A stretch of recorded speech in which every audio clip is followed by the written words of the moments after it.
Hello and welcome. This is Africa in 10 minutes, where we bring to you the top business news in Africa, courtesy Footprint Africa. I am Mirabel Aliladia. Here are the headlines.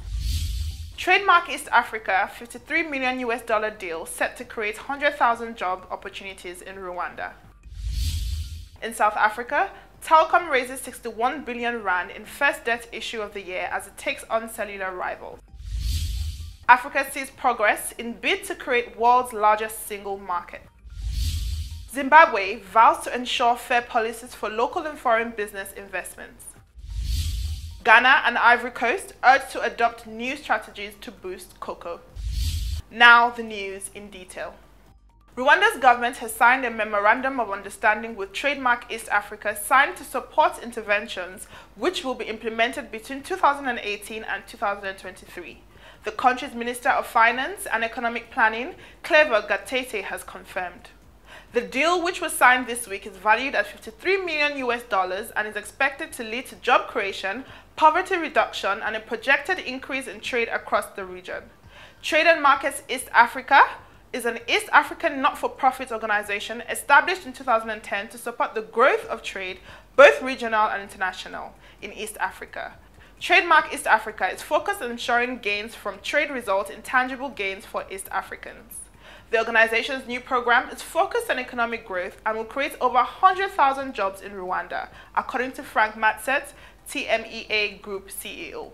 This is the group's latest effort aimed at boosting economic growth in the East African nation. From as early as November 2017, TMEA have been working to help grow Rwanda's revenues. At the time, the organization was helping fund work to simplify Rwanda and the Democratic Republic of Congo's border crossing in a bid to simplify trade and boost wealth creation. TMEA reports that in December 2017, the Rwanda Standard Board received the endorsement of the Dutch Accreditation Council, creating access to the Rwandan product to compete in international markets. The council is an internationally recognized standards accreditation body. Since then, the Rwanda Standards Board has been working with Trademark East Africa to acquire a modern technology laboratory as well as international recognition of its mark of quality. We are happy to keep supporting a good cause to promote cross-border trade in the region, said Rwanda Trademark East Africa Country Director, Patience Mutesi. Telkom raised 61 billion rand in its first debt issue of the year as the country's biggest landline provider looks to invest in its network and take on rivals including MTN and Vodacom. After a 5-year hiatus, Telkom started selling debt again in 2017 and has raised 4.3 billion rand from 9 bonds in 12 months. Telkom has significantly increased capital expenditure in recent years to focus on its cell phone business, which reported a maiden profit in 2016 as landline use declines. It has sold bonds to diversify its funding sources and reduce the cost of borrowing, a spokesperson said on Tuesday. While Telkom's cell phone business chose MTN, Vodacom, and Cell C, the unit is adding customers and needs investment to cope with the additional traffic. This has put some strain on the company's cash reserves. The operator is also expanding in broadband services, especially to corporate customers, following the acquisition of Business Connection in 2016. Monday's bond sales included a 654 million rand floating rate note maturing in March next year and a 346 million rand bond with a 7.84% coupon maturing on September 21st. Telkom shares rose 0.4% to a 52.29 rand as of 1:59 p.m. in Johannesburg, valuing the company at 26.7 billion rand. African leaders were in Kigali this week to sign a treaty to create the world's largest single market at the Continental Trade Area. The agreement, signed by more than 40 African nations, is the largest trade pact ever signed since the creation of the World Trade Organization, Business Daily reported.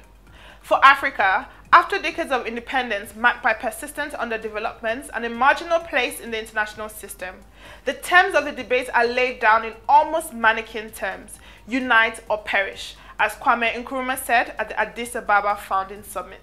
African Union Commission Chairman Moussa Faki Mahamat told heads of state and governments at the signing ceremony.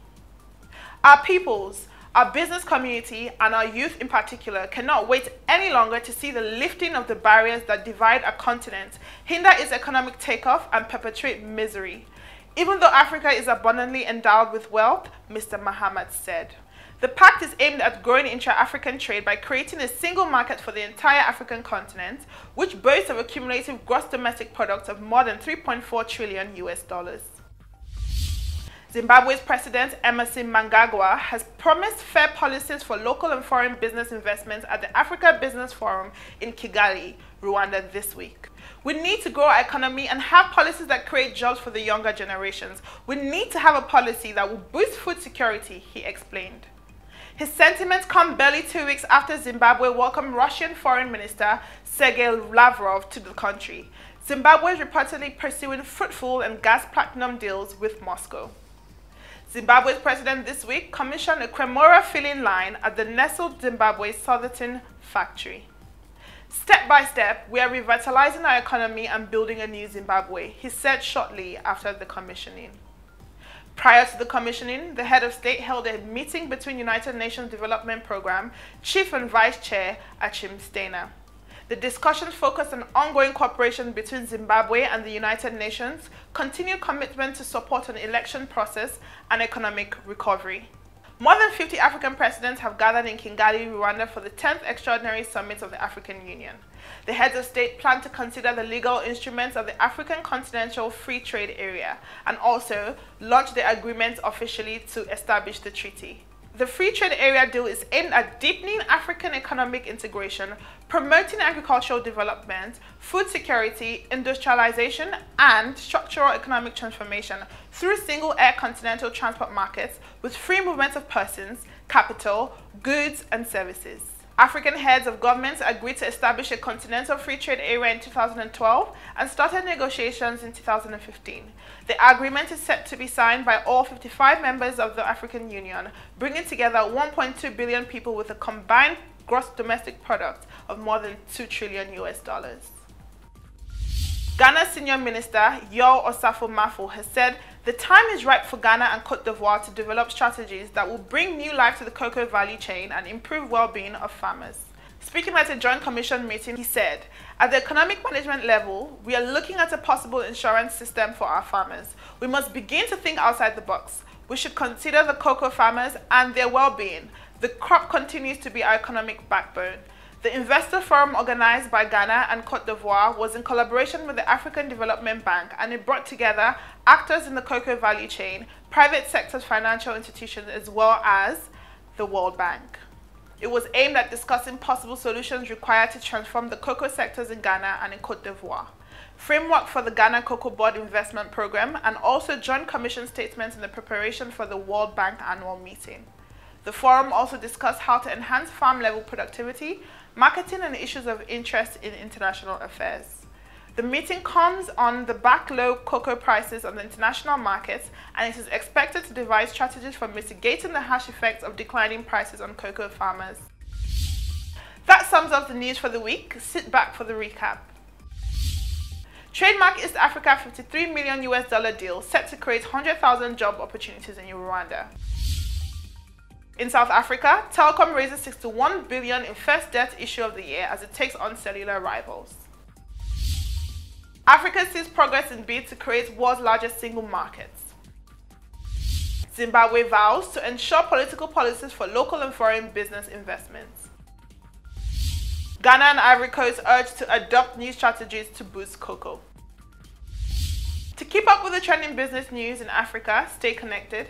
Subscribe to our YouTube channel, like us on Facebook, follow us on Twitter, and connect with us on LinkedIn.